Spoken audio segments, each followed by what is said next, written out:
This is about immigration, undocumented immigration. I did a video in which I said, I don't care if people who are in search of a better life cross our borders. I don't care.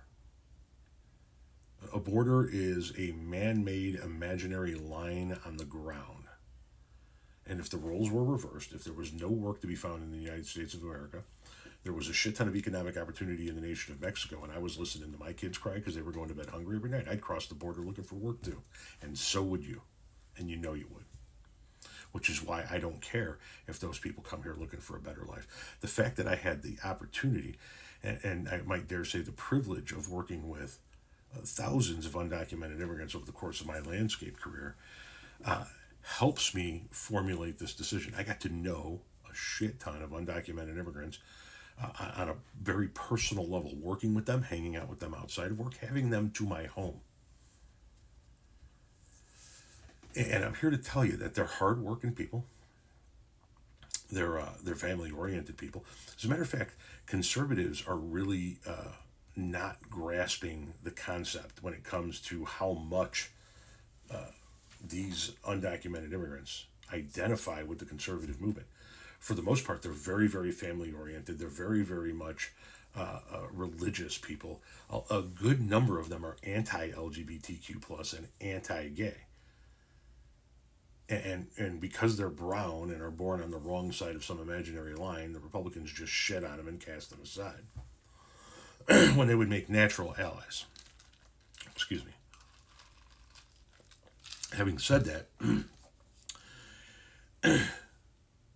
getting to know these people and getting to know what they're about, I have no problem considering how fucked up our immigration system is and how long it takes for somebody seeking a better life to get into this country in order to actually start living that better life.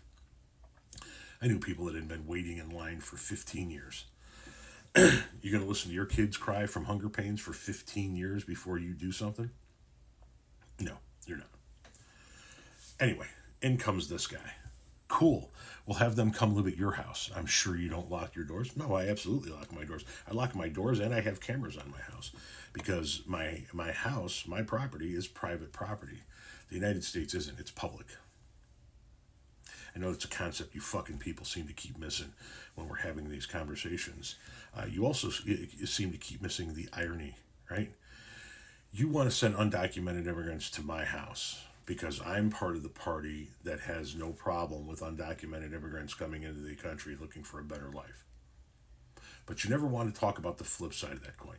You vote for people and you support people who want to have a shit ton more unwanted babies in this country. Can we ship those to your house? You going to start adopting unwanted babies by the dozens? Or does that only work in the reverse? Does that bullshit narrative of, oh, if you support this, then you support it wholly and only on your own, does that only apply to us and never to you guys? Because I don't see you guys stepping up taking in fucking unwanted babies. As a matter of fact, I see you guys demanding, and I'm not saying you personally, but definitely the party you support, I see you guys demanding that women not be able to abort pregnancies, terminate pregnancies, have these babies that they don't want, and then your party seems to immediately turn its back on those very same babies. They fight for them and fight for them and fight for them and fight for them and fight for them right up until the time of birth. And then it's like, fuck you. You're on your own. So, can we send all the unwanted babies to your house? Or are you just another fucking hypocrite?